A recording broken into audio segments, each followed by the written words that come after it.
Yoga has taken over modern fitness culture in the West, with over 16 million people practicing it across Canada and the US today. This film will look to explore the origins of this ancient Hindu practice, as well as its evolution from a spiritually based discipline to the pop culture fitness phenomenon it has become today. We will also hear comments from Global Studies professor Ali Zaidi. Yoga is one of the 6 main philosophies in India. The primary source of yogic philosophy in the West comes from the various interpretations and translations of the Yoga Sutra, said to have been written by the great Hindu saint Patanjali. However, there are various texts written before the Yoga Sutras that mention yoga, or systematically outline yogic practice. The first recorded occurrence of the word yoga is found in the Katha Upanishad, estimated to have been written in the 3rd century BCE, and it said, "This, the firm holding back of the senses, is what is called yoga. He must be free from thoughtlessness then, for yoga comes and goes." Other Indian scriptures, such as the Bhagavad Gita and the Maitreya Upanishad, further break down yoga into specific ideals, practices, and rituals. For example, the Maitreya Upanishad outlines a 6-fold method of yoga: breath control, known as pranayama, withdrawal of the senses, meditation, concentration, physical inquiry, and absorption.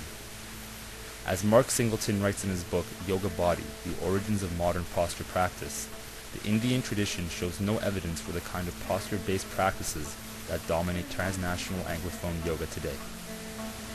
Jump or step back, lower the heart between the hands, exhale, pancha, inhale, coming through to upward dog, shoulders back. Even the popular and often quoted Yoga Sutras hardly mention postural practice.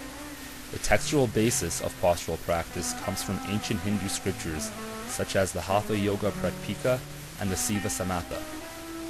It is in these scriptures where one finds descriptions of postures. For example, the Hatha Yoga Pratipika mentions 15 postures, such as the bow pose. Even these scriptures do not place primacy over postures. Western yoga departs from other aspects of yogic practice that are found in these scriptures. For example, practices of bodily purification, such as Dauti, Neti, and Kritaka. Credit can be given to Swami Vivekananda for bringing yoga into the West. In 1893, he traveled from India to the US to present his interpretation of yoga to the Western public. From that point on, yoga began to explode.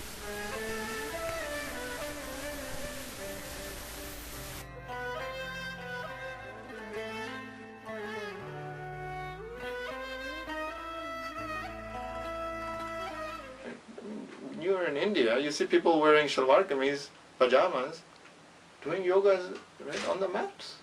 You don't need to get leotards, you don't need to get these tight-fitting clothing to make you look like, show your muscles and your whatever, right? Your body hugging kind of contours. No. It's about feeling comfortable and relaxed and stretching your mind and your body. Since gaining popularity in the West, the art of yoga has been branded throughout North America as a commodity aimed at health-conscious individuals. Over the past 30-plus years, yoga has expanded into many different forms of exercise. One such form is the art of acro-yoga. Acro-yoga combines the movement of regular yoga and the power of acrobatics to create an interactive partner or group exercise. It aims to connect the individual with themselves, to trust their partner, and to become one with the divine. Another strand is couples yoga. In this form, couples learn to communicate effectively, to be in touch with each other's deepest self, and to improve their sex life. One form of yoga that has recently gained popularity is a branch created for pregnant women who wish to stay healthy and fit. Not only is it beneficial for the mother, but it also aids in the development of her child. Yet another form of yoga practiced in the West is Bikram's yoga, or, as it is better known, hot yoga. It consists of a series of 27 positions completed in a room heated to 100 degrees Fahrenheit. The routine lasts about 90 minutes, and in that time it works the entire body and aids in detoxing.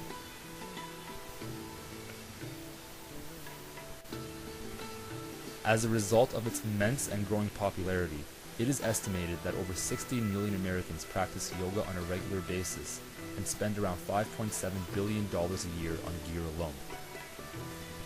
Some consider yoga as one of the first and most successful products of globalization. It has moved far away from its spiritual origins and is now being marketed as a tool towards the defense against illness, aging, as well as being a physical fitness program.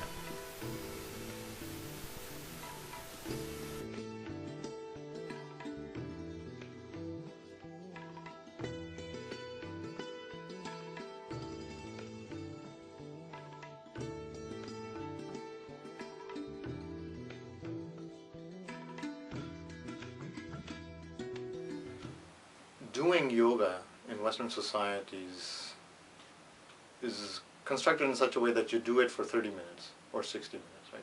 It's a particular slot in the day that you go, you practice this, and then you leave it behind. Typically, I'm not saying everybody does it in this way, but typically that's how it's being constructed in popular culture, is that we have a certain part of the day that we will do this, and then we will move on to our other life, busyness, duties, agendas, meetings, taking care of the kids, whatever. And in those parts of the day, yoga is not supposed to be there or relevant. Right? It's just a time out, it's a recess, it's a time to recharge, but it doesn't actually involve or infiltrate those other moments of our life. But as I was saying earlier about breathing in, breathing out, every single minute of your life as you're breathing, you're supposed to be conscious. And that is how yoga becomes part of, in another setting, would become part of every single moment of your life. It wouldn't be isolated or marginalized to 30 minutes a day or 60 minutes a day in the morning or in the afternoon or in the evening. It would be part of your whole daily life. Hybridization refers to the way in which aspects of two separate cultures become intertwined and become something new. Yoga is a perfect example of hybridization. The West took yoga as it was, a way to connect to and to discover one's spirituality, and turned it into a mostly physical practice. Historically, yoga was more than a particular teaching. Yoga was a way of life, a culture, and a lifestyle which encompassed not just techniques, practices, or ideas, but also eating habits, bathing habits, prayer, social interaction, and work. Now most people who practice yoga do not recognize yoga in such a way. Though yoga has seemingly changed completely since originating in India, it is a form of hybridization because it can still be considered a form of yoga, and the movements involved are very similar to the ones that used to be practiced. But is that necessarily a negative thing? In some ways, I see the emphasis on the body, on the physical, as it happens, I think, in societies that become too wealthy. So when we look at a Roman Empire, and we have those stereotypical images of the Roman Empire, the gymnasium, right? The Olympics, Greek society at its height. Focus on the body, the building of muscles, on how far you can throw, how fast can you be, how more flexible can you be.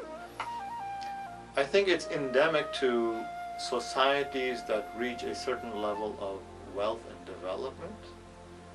And in that, having reached that state, they begin to minimize the emphasis of the spiritual and the metaphysical. So it's not just about Western societies or current dominant Western culture.